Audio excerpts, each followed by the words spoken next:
तमाम नाजरीन और सामीन का दुनिया मेरे आगे प्रोग्राम में इस्तकबाल है। ये प्रोग्राम नेशनल हेराल्ड, नवजीवन और कौमी आवाज़ की पेशकश है। मैं हूं सैयद खुर्रम रज़ा, कौमी आवाज़ का डिजिटल एडिटर। हम आपके लिए लाए हैं एक ऐसी दिलचस्प और मालूमाती बहस और गुफ्तगू जिसमें आप सौरभ कुमार शाही के ख्यालात सुनेंगे। आज हमारे साथ मौजूद हैं कैसे नामवर तजियाकार जिनकी आलमी सियासत के हज़ारों जावियों पर गहरी नज़र और सोच मुस्बत है। हम इनसे गुफ्तगू करेंगे दो निहायत हसास और मुतनाज़ मसलों पर। एक मसला हमारे बीच में है अज़रबैजान और आर्मीनिया का, दूसरा पुर्तगाल में अवामी मुकामात पर बुर्क़े पर पाबंदी वो लगी है। शाही साहब, मैं सबसे पहले आपसे आर्मीनिया और अज़रबैजान के तनाज़े के बारे में बातचीत करना चाहूँगा। उसमें अगस्त के माह में अमेरिकी सदर ट्रंप ने कोशिश करी थी कि इन दोनों के बीच में कुछ माहिदा हो जाए। आप इसको किस नज़र से देखते हैं? ट्रंप साहब का तो यूएसपी है कि वो माहिदा करवाते रहते हैं लोगों के बीच, और उन्होंने खुद अपनी ज़बान में बोले तो उन्होंने कहा कि 8 जंग रुकवाई है, 9वें में लगे हुए हैं। जो रसिया और यूक्रेन वाला है उसमें लगे हुए हैं। तो अब भाई सदर है अमेरिका के और क्लेम कर रहे हैं, तो हमें आपको तो मानना पड़ेगा, क्या कर सकते हैं। लेकिन ये जो अज़रबैजान और आर्मेनिया वाला मामला है, ये अगर आपने उस पूरे प्रोग्राम को देखा होगा तो इसमें एक सबसे, मैं इसको कह सकता हूँ इंटरेस्टिंग भी कह सकता हूँ, हंसी की बात भी ये कह सकता हूँ कि मुआहिदा वहाँ पे था तो उस पर सिग्नेचर नहीं हुआ। ठीक है, तो ये दर्शकों को जानना चाहिए कि मुआहिदा दिखाया गया, हाथ मिलाई गई, ये कहा गया कि इन प्रिंसिपल उस पर अग्री करते हैं, लेकिन लिखित रूप से उस पर दस्तखत जो है वो नहीं किए गए, दस्तखत उस पर नहीं हुए। किस वजह से दस्तखत नहीं हुए? देखिए, इसमें कुछ तो स्टिकिंग पॉइंट्स जो थे आर्मेनिया की तरफ से भी थे, उनको भी कुछ चीज़ों को लेके क्लैरिफिकेशन चाहिए था, और कुछ चीज़ों पे क्लैरिफिकेशन जो है वो अज़रबैजान को भी था। एक चीज़ जो ट्रंप एडमिनिस्ट्रेशन में आपको देखने को मिलेगी बार बार, और ये सिर्फ इसी माहिदे से रिलेटेड नहीं है, जो उनका जो रोजनामा का जो तरीक़ेकार है उसको अगर आप देखेंगे तो नुआंसेस में बहुत ज़्यादा उनका जो है वो एतमाद नहीं है कि मतलब डिटेल नहीं चाहते। उनको चाहते हैं कि भाई किसी तरह काम जो हम निकल हो जाए। मतलब आपको याद होगा, हमारे दर्शकों को बहुत फेमसली याद होगा कि जब ट्रंप 1 एडमिनिस्ट्रेशन था तो अमेरिका में क्या होता है कि सुबह जब राष्ट्रपति, जब सदर अपने टेबल पे आके बैठता है तो एक चीज़ होती है जिसको बोला जाता है नेशनल इंटेलिजेंस एस्टिमेट। अमेरिका के 12 अलग अलग जो इंटेलिजेंस ऑर्गेनाइजेशंस है उनका एक असेसमेंट उस दिन का उनकी मेज पे होता है कि आप उसको देख के दिन अपना प्लान करें। ट्रंप ने देखा वो 2 पेज का, भाई इतना टाइम हम पढ़ ही नहीं पाएंगे, मेरे को आदत नहीं है, बुलेट पॉइंट में दो। तो उन्होंने डिमांड किया कि ये बुलेट पॉइंट में उनको मिलेगा तभी वो पढ़ पाएंगे। तो इससे आप समझ सकते हैं कि नुआंसेस की बहुत ज्यादा कोई कदर नहीं करते। तो अब इसमें नुआंसेस उन्होंने कहा कि इसमें ये था कि भाई ये याद रखें कि अनाउंसमेंट होना था ना नोबेल पीस प्राइज वाला, तो उससे पहले इस तरह के मुआहिदे जो है वो दिखाने थे कि हमने कर दिए हैं। वो उसका क्या लीगल वैल्यू है नहीं है, इससे उनको कोई लेना देना नहीं था, तो मुआहिदा उन्होंने रख दिया। अब मसला ये है कि इसमें 2 बड़े इश्यूज जो थे, जब ये दोनों यानी पिशियान और अलियेव जब पहुंचे हैं अमेरिका, तो उससे पहले 2 उसमें बड़े मसले थे। एक मसला ये था कि अभी तक एक यूरोपियन ऑर्गेनाइजेशन जो है जिसको बोलते हैं OSCE मिन्स्क ग्रुप, वो एज एन ऑब्जर्वर का काम करता था इन दोनों देशों के बीच जो भी चीजें हो रही थी डिप्लोमेटिक लेवल पे, फिनांस यानी ट्रेड के लेवल पे और अस्करी लेवल पे, उसका ऑब्जर्वर स्टेटस उनके पास था। वो चाहता था अजरबैजान की इनको यहाँ से दफा करो, ठीक है। तो इसमें जो आर्मेनिया जो है अर्लियर इसमें बहुत ज्यादा इंटरेस्टेड नहीं था, लेकिन खैर उसने बाद में ये बात मान ली। लेकिन इसमें दूसरा जो पहलू है जो अभी तक सेटल नहीं हुआ है वो ये है कि आर्मेनिया के अपने आईन में ये बात लिखी हुई है कि नगोर्नो काराबाख जो है उनकी जमीन है, ठीक है, वो आईन का हिस्सा है और वो अजरबैजान के पास है। वो अजरबैजान के पास अब चला गया। अब ये पीस तो तभी होगा जब उनके पास चला गया। अब दोनों तो अजरबैजान का कहना है कि ये कहने के लिए तो छोटी बात है कि भाई चलो आपने डी फैक्टो तो मान ही लिया कि हमारा है, लेकिन डी जूरे नहीं माना आपने, आइन में तो लिखा हुआ है। तो कल को ऐसा ना हो कि एक जनरेशन बाद 35 साल बाद आप मजबूत हो जाए तो फिर से इस मामले को उठा दें, कहते कि भाई हमारे आइन में तो था, हमने तो सेटल कभी नहीं किया। ये वैसे ही जैसे डूरन लाइन वाला भी मामला चल रहा है पाकिस्तान अफगानिस्तान के बीच, पूरा दुनिया तस्लीम करती है डूरन लाइन को, यूनाइटेड नेशन तस्लीम करता है डूरन लाइन को, भारत तस्लीम करता है डूरन लाइन को, अफगानिस्तान नहीं करता। अफगानिस्तान भी प्रैक्टिकल लेवल पे करता है, डिफेक्टो तो भाई डूरन लाइन पे ही वो बॉर्डर है जिसको डेली क्रॉस करके जा रहा है, लेकिन अगर वो डी जूरे नहीं करता है तो ये मसला पेश आ सकती है। तो इसको लेके अब वो तभी हो सकती है कि रेफरेंडम हो, कोई कॉन्स्टिट्यूशन ऐसा तो नहीं हो बदल सकता, तो रेफरेंडम होगा। रेफरेंडम है होनी 2027 में। वो क्यों होनी 2027 में? क्योंकि 2026 में उनके पार्लियामानी इंतखाबात हैं और कोई भी पार्टी नहीं चाहती कि अगर उससे पहले आपने दे दिया तो वो इलेक्शन आप हार जाएंगे। तो आर्मेनिया ने कहा कि भाई 2027 में होगा, तो भाई सिग्नेचर नहीं हुआ, रेटिफाई तो छोड़ दीजिए, उस पर अभी दस्तखत भी नहीं हुए। तो ये है असली बात। वैसे आपकी नज़र में मतलब हल क्या है और बेसिकली तनाज़े क्या है? देखिए, हल तो अब क्या कहना है इसमें, तो अगर आपने मिलिटरीली इस पे कब्जा कर लिया तो बात खत्म हुई, क्योंकि लीगली तो वो हमेशा से अजरबैजान का ही हिस्सा था। दुनिया में मुझे नहीं लगता कोई भी देश जो है वो ये कहता था कि नगोर्नो काराबाख जो है वो आर्मेनिया का हिस्सा है, ऐसा तो कोई नहीं कहता था। लीगली तो वो हमेशा से अजरबैजान का ही हिस्सा था। बस ये था कि उस पर कब्जा जाहिर है कि आर्मेनिया का था, वो कब्जा आपने हटवा लिया तो बात तो वहां पे मोरलेस खत्म हो गई।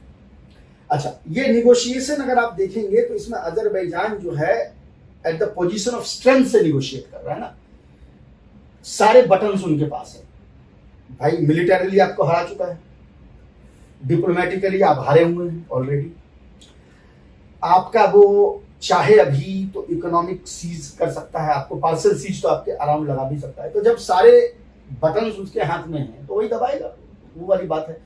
अब आर्मेनिया को यही है कि जो मैंने कहा कि अगर वो पार्लियामानी इंतखाबात अगले साल नहीं होने होते तो हो सकता है कि मामला खत्म हो गया होता। लेकिन निकोल पाशियान डरा हुआ है, उसको लग रहा है कि कहीं ना कहीं मंफी असरात पड़, लोग ये सोचेंगे ना कि भाई ये आपने बेच दिया ना, अगर ये जहनियत है तो आपने बेच दिया, तो ये भी एक वहां पे काटा है। और ऐसा भी हो सकता है कि ये प्लेबिसाइड जो है, रेफरेंडम जो है वो हार जाए, ये भी हो सकता है। क्यों? क्योंकि अगर आप नॉर्मल आर्मेनियन से बात करेंगे, यहाँ पे लोग दर्शक ये सोच सकते हैं कि अगर वो सोचते हैं कि निकोल पाशियान जो है गद्दार है तो इमीडिएट वॉर के बाद वो इलेक्शन क्यों जीतता। लेकिन अभी क्या है, अगर आप आर्मेनियन से बात करेंगे तो उनको लगता है कि अजरबैजान का ये इंसिस्ट करना कि तुम इसको कॉन्स्टिट्यूशन से भी निकालो, उसको बुलिंग मानते। अब ये ख्यालात अगर आवाम में परमिएट करने लगती है तो फिर बड़ा मसला हो जाता है। फिर ये हो सकता है कि आप जो है ये प्लेबिसाइड जो हार भी जाए। तो जब तक वो प्लेबिसाइड हो नहीं जाता, ये डेमोक्लीज वो तलवार जो सर पे लटकी रहेगी, ये मामला खत्म नहीं हुआ है। ट्रम्प साहब जो कहें यानी असली जो मसला है उनके तनाज़े के बीच में वो नगोर्नो काराबाख का है। बिल्कुल। और आज की पोजीशन में जिस तरह के अजरबैजान में फौजी ताकत बढ़ रही है और रूस का एक तरीके से चेंज हो रहा है बिल्कुल पूरी शक्ल, तो उसमें कैसा आप देखते हैं इसको? 30 साल पुराना मामला है, ये सब जानते हैं, ये 91 से शुरू हुआ। बहुत पेशेंस अजरबैजान ने दिखाई है, पेशेंस इस दिखाई है कि लास्ट के 12 साल जितनी एनुअल बजट थी आर्मेनिया की उतनी अजरबैजान की सिर्फ मिलिट्री बजट थी। उसकी रीजन है अजरबैजान के पास तेल गैस है, आर्मेनिया के पास उस तरह के कोई रिसोर्सेज नहीं है। तो जब इस तरह का इकोनॉमिक डिफरेंस होता है तो जाहिर है कि फिर वो 10 साल 15 सालों में जब वो माउंट अप करता है तो आप अल्टीमेटली फिर मिलिटरीली उनके सामने नहीं टिक पाएंगे। जो हमने देखा उस वॉर में कि मतलब वो ऐसे खत्म हो गया ना, मतलब जिस तरह से डोमिनेट किया है। तो अजरबैजान जैसा मैंने कहा सारे बटन उनके पास है। अब मसला ये है कि रशिया यहाँ से अभी नोशनली विड्रॉ कर चुका है। जैसा आपने कहा कि वो नजर नहीं आ रहा, उसकी कोई इस पे रद्द-ए-अमल नहीं है, कोई कुछ भी नहीं है, मतलब कोई रद्द-ए-अमल भी बहुत ही म्यूटेड सा कुछ एक आया है, लेकिन ये परमानेंट नहीं है। क्या होता है, एक मुल्क जब घिर जाता है तो वो ये कोशिश करता है कि मैं अपने सारे रिसोर्सेज उस जगह पे लगाऊं जो मेरे लिए मोस्ट इंपॉर्टेंट है। रशिया के लिए भी मोस्ट इंपॉर्टेंट यूक्रेन, ठीक है। तो सारे मिलिट्री रिसोर्सेज, सारे तमाम चीजें उधर जो है, लेकिन तवज्जो बांटना नहीं चाह रहा। लेकिन इसका मतलब ये नहीं है कि वो पीछे नजर उसने नहीं रखी है। ये ना भूलें कि जो साउथ कॉकसेस का इलाका है, ये इनका सीधा बॉर्डर जुड़ता है रशिया के जो नॉर्दर्न कॉकसेस के जो स्टेट्स हैं उनसे सीधा बॉर्डर जुड़ता है। और ये भी ना भूलें कि रसिया और तुर्की, चाहे आज जितनी हम आहंगी हो, चाहे जितना दोस्ती बता लें, ट्रेडिशनल एनिमी एक दूसरे के वही है।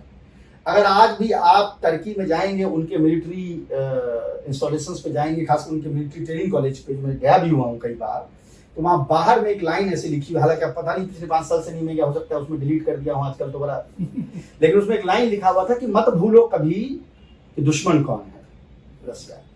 ये उसमें लिखा हुआ था मिलिट्री ट्रेनिंग कॉलेज में। तो क्या रसिया, आप सोचते हैं कि चाहेगा कि उसका जो नॉर्दर्न कॉकसेस जो स्टेट है, जहां ऑलरेडी पहले जो है इंसर्जेंसी इतने साल रही है, जिसको बड़ी मुश्किल से दबाया गया है, वो खुला मैदान छोड़ दिया जाए अजरबैजान और तुर्की के लिए? नहीं हो सकता। तो वापस तवज्जो होगी, आज तवज्जो नहीं, ये आज तवज्जो उनकी यूक्रेन पे, रूस, तुर्की और ईरान, इन तीनों का खास मकसद है वहाँ पे रहने का, अजरबैजान और रूस में। तो क्या रूस का जो इस वक्त तवज्जो हटी हुई है, उसका फायदा तुर्की और ईरान को हो सकता है? देखो, अगर मैं इसमें ग्रेडिंग करूं और मैं कहूं कि सबसे बड़े बेनिफिक्टर से सबसे बड़े लूजर की तरफ मैं अगर एक लिस्ट बनाऊं, तो सबसे बड़ा फायदा यहाँ पे जाहिर है कि अजरबैजान को है, उसके बाद तुर्की को है, और उसके बाद मैं कहूंगा कि बहुत ज्यादा लॉस भी नहीं है और कोई मुनाफा भी नहीं है ईरान को। सबसे ज्यादा लॉस अभी शॉर्ट टर्म में रूस को है। आर्मेनिया को जाहिर है कि उसका तो हिस्सा चल गया है, तो वो तो है ही है। अब इसमें कई ऐसे इसमें जिसको आप कह सकते हैं पॉइंट्स हैं जहां पे आप ईरानियन इंटरेस्ट को, यानी उनके मफादात और रशियन मफादात जो है वो डवटेल कर रहे हैं, जो अंग्रेजी में हम कहते हैं ना कि दोनों मिल रहे हैं। अगर जैसे ये कॉरिडोर, आप ट्रंप ने अपने नाम से कॉरिडोर भी अनाउंस कर दिया ट्रंप क्या route for international peace and prosperity, trip, TRIPP। तो अच्छा, ये हमारे जैसा ही इंडिया में भी हम लोग को ये बड़ा पसंद है इस तरह के जो है नाम अनाउंस करना। तो अब वो जो कॉरिडोर है, वो कॉरिडोर क्या है, वो बेसिकली जब आप मैप देखते हैं तो उसमें आपको नजर आता है कि अजरबैजान एक तरफ है, उसका एक छोटा सा इंक्लेव नक्शीवान जो है वो दूसरी तरफ है, उसके दरमियान में आर्मेनिया है। तो मेन लैंड से वो जो एनक्लेव के बीच रास्ता जा रहा है, उस रास्ते पे हामी हो गई है। उस रास्ते को लेके अभी कुछ मसले फंसे हुए हैं, उस पर हम आएंगे। लेकिन अब वो रास्ता अगर ऐसे जा रहा है तो वो 2 रास्तों को इम्पीड कर रहा है, रशिया का ईस्ट वेस्ट कॉरिडोर का मिडिल पाथ और the famous north south transport corridor जो भारत रशिया ईरान का रास्ता है, उसके बीच को वो काट रहा है। इस कॉरिडोर पे जो आप फंसे हुए हैं वो बताएं थोड़ा सा, क्योंकि इससे पहले कि हम इकोनॉमिक और उस पे आए। हाँ, तो अब इसमें मसला ये कि अगर ये कॉरिडोर काट के जा रही है और आप ऊपर से नीचे तक आ रहे हैं, ऊपर से नीचे अगर आते हैं तो आपके कॉरिडोर को तो इम्पीड कर गया। हालांकि ईरान में जो मेरी बातचीत लोगों से हुई है उसमें यह है कि जाहिरी तौर पे वो इसका विरोध कर रहे हैं और साइबर रैटलिंग कर रहे हैं, लेकिन अगर आप ऑफ द रिकॉर्ड बात करेंगे तो ईरान ये कह रहे हैं कि हमारा कोई मसला नहीं है, क्योंकि देखिए उस कॉरिडोर में इनको डर ये था कि चूंकि अमेरिका कह रहा है कि हम उसको मैनेज करेंगे उस कॉरिडोर को, तो इनका ये कहना है कि भाई हमारे बॉर्डर पर अमेरिका आ जाएगा। लेकिन एज लॉन्ग एज की प्राइवेट कॉन्ट्रैक्टर यानी अमेरिकन कंपनी उसको मैनेज करती है और उसका कोई अस्करी एलिमेंट नहीं है, यानी कोई डिफेंसिव उसके आयाम नहीं होते हैं, तब तक ईरान को कोई इसमें मसला नहीं है। और जैसा मैंने कहा, रशिया अभी फिलहाल इधर तवज्जो उसकी है। लेकिन अगर ये चीज खिंचती है और ईरान को लगता है कि किसी तरीके से अमेरिका उनके नॉर्दर्न नॉर्थ वेस्टर्न बॉर्डर पे भी उसको मिलिटराइज करने की कोशिश कर रहा है, तो फिर आपको रिएक्शन यहाँ पे देखने को मिलेगा। यूरोपियन यूनियन आमतौर पे, दुनियाई तौर पे ये अजरबैजान के खिलाफ रहता है, मगर उनकी जो इकोनॉमिक्स हुए हैं और जो माशी ज़रूरतें हैं वो उसको पूरा अजरबैजान ही करता है, बिल्कुल तवानाई की वजह से। बिल्कुल। तो इसको आप किस तरह देखते हैं कि उन्होंने इस पे पर्दा डाला हुआ है, क्या करा हुआ है? देखिए, यूरोप तो फिनिश हो गया इस डील में। एक्चुअली में मैं जब उस समय लिस्ट कर रहा था तो अब इसी से आप समझ लें कि उनकी क्या स्थिति हुई कि मेरे जहन में उनका नाम भी नहीं आया। तो एक्चुअली में सबसे ज्यादा जो नुकसान इस डील से किसी का हुआ तो यूरोपियन यूनियन का हुआ। यूरोपियन यूनियन इसमें दो तरीके से इन्वॉल्व था। अव्वल तो जो मैंने आपको बताया ओएससी मींस ग्रुप ऑब्जर्वर थे उनके पास में। दूसरा उनकी एक पीस कीपिंग फोर्स जैसी एक ऑब्जर्व, मतलब सोल्जर्स नहीं थे लेकिन उस तरह की एक फोर्स जो है वहां पे बॉर्डर पे वहां पे मौजूद थी, उसको भी विड्रॉ करना पड़ा। तो सडनली यूरोप का ना डिप्लोमेटिक से है, ऑब्जर्वर मतलब डिप्लोमेटिक था, जो इन्फोर्सर थे वो मिलिट्री था, दोनों चीज जीरो। ये अनदर ग्रेट एग्जांपल है कि कैसे यूरोप जो है वो सेल्फ हार्म में लगा हुआ है, अपना नुकसान वो खुद करता है, और कैसे दूसरे अमेरिका के इंटरेस्ट को साधने में उसने अपना सेल्फ हार्म कर दिया। ये तो मामला खत्म हो चुका है और मुझे लगता है कि इस बात से आर्मेनिया भी हैप्पी है कि भाई ये चलेगा। ये एक जो कांटा फंसा हुआ था उनको, और जाहिर आपने जैसे कहा अजरबैजान तो खुश है। थोड़ा सा मगरब की तरफ आ जाते हैं। पुर्तगाल में अवामी मुकामात पर पाबंदी लगा दी गई है बुर्के पर, जी जी। तो उसको आप किस तरह देखते हैं? लेकिन दो बुर्के पे भी किया गया, नकाब पे भी किया गया पाबंदी की गई, हिजाब को इसके बाहर रखा गया है। तो बेसिकली फेस वेल जो है वो आप नहीं कर सकते। अब ये हम पिछले 4-5 सालों से यूरोप में देख रहे हैं कि ये सिर्फ पुर्तगाल का मामला तो है नहीं, ये फ्रांस में भी हो चुका है, बेल्जियम में भी इसकी बात हुई है, स्विट्जरलैंड में कई जगह पे। अच्छा, वहां पे मेयरल लेवल पे बहुत पावर होती है, कई शहरों में इंडिविजुअली बैन किया गया, जहां पर ये कि टॉप डाउन ना होकर बॉटम अप बैन जो है, यानी एक शहर के लेवल पे जो मेयर जो है फैसले ले सकता है। और हंगरी में, ऑस्ट्रिया में बहुत जगह पे ये बैन लगी है, और मुझे लगता है कि ये इसका ट्रेंड जो है वो यूरोप में और बढ़ेगा। उसके पीछे दो वजूहत हैं। पहला तो ये है कि ये सारे बिल्स जो है मोस्टली हर कंट्री, मोस्टली फ्रांस में नहीं लेकिन बाकी हर जगह पे वहां की जो अल्ट्रा राइट पार्टियां हैं वो लेके आ रही है, अल्ट्रा राइट पार्टी लेके आ रही है। यहाँ भी पार्लियामेंट में अल्ट्रा राइट पार्टी ने इसको मूव किया था, और राइट विंग पावर्स जो हैं, राइट विंग और सेंटर राइट जो पार्टीज थी उन्होंने इसको पास करवा दिया। जो लेफ्ट विंग सोशलिस्ट थे उन्होंने इसका विरोध किया, उन्होंने कहा कि भाई हम यानी प्रिंसिपली तो मानते हैं कि भाई ये चीज जो है वो बुरी है और इसको ये करना चाहिए, लेकिन ये जो इसकी जो बिल की जो लाइन्स है वो इस तरह से लिखी गई हैं कि ये लगता है कि एक धर्म के लिए ही रिलीजियस सिंबल को टारगेट किया जा रहा है, बाकी दूसरे धर्म के लिए रिलीजियस सिंबल है। ये आपको होता रहेगा। लेकिन इसमें एक चीज और भी समझने की है कि जब किसी सोसाइटी का डिक्लाइन होता है, जब आप उरूज पे होते हैं और आपका जवाल होना शुरू होता है, तो जब वो प्रोसेस ही ऐसा है कि उसमें आप बहाने ढूंढते हैं।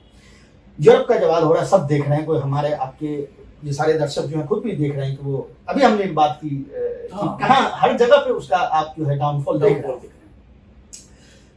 तो वो डाउनफॉल जब हो रहा है तो वो देखता है कि भाई इसमें किसको हम स्केप गोट बना सकते हैं। मैं अभी रास्ते में किताब पढ़ते हुए आ रहा था यूरोप के बारे में, उसमें ये बात लिखी हुई थी कि जिस साल 17वीं सेंचुरी की बात हो रही है, यानी 1601 से लेकर 1699 तक की, और वो 17वीं सेंचुरी का बयान करते हुए यूरोप में कह रहा है कि जिस साल वहां पे फसल जो है वो फेल हो जाती है, फसल अगर डूब गई, उस साल डाइन कह के मारने की संख्या जो है बढ़ जाती है। अब आपकी फसल जो है तबाह हो गई है, आपको खाना नहीं, किसी पे तो ठीकरा फोड़ेंगे, तो अपने ही समाज की औरतों पे फोड़ देते थे कि ये डाइन है, और हजारों की संख्या में उनको जलाया जाता था। हजारों की संख्या में, मतलब सैकड़ों नहीं, हजारों की संख्या में जलाया जाता था।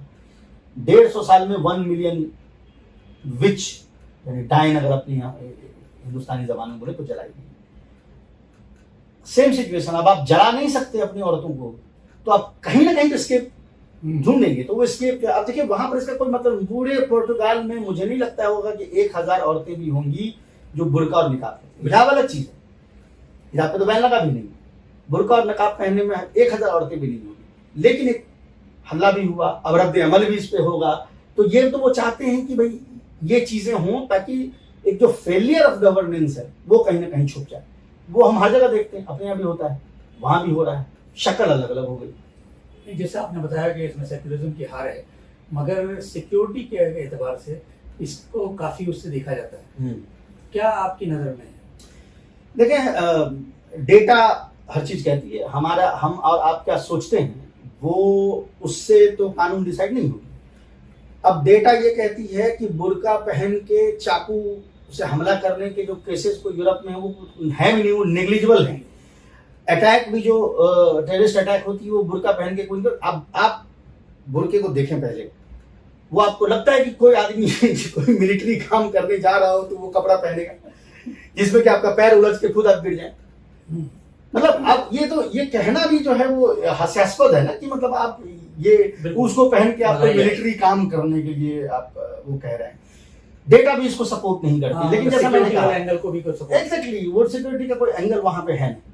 लेकिन अब वही होती है कि एक बात से बात निकल गई तो लोगों ने उसको बना दिया। कोई डेटा उसको सपोर्ट नहीं करता, लॉजिक उसको सपोर्ट नहीं करता, लेकिन वो अपने आप इम्प्लीमेंटेड।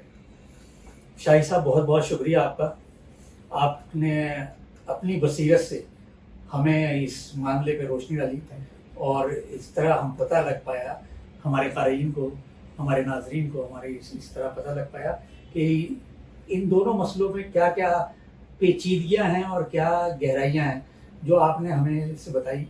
और इसी के साथ हम अब इस प्रोग्राम दुनिया मेरे आगे जो नेशनल हेराल्ड, कौमी आवाज़, नवजीवन की पेशकश है, अपनी आरा से हमें ज़रूर नवाजें, ये आपसे दरख्वास्त है हमारी, और ताकि हम इसको बेहतर बना सकें और आगे के प्रोग्राम में फिर हाजिर होंगे इस नए जाविये के साथ, नई गुफ्तगू के साथ। तब तक के लिए अपनी मुस्बत सोच जिंदा रखिए।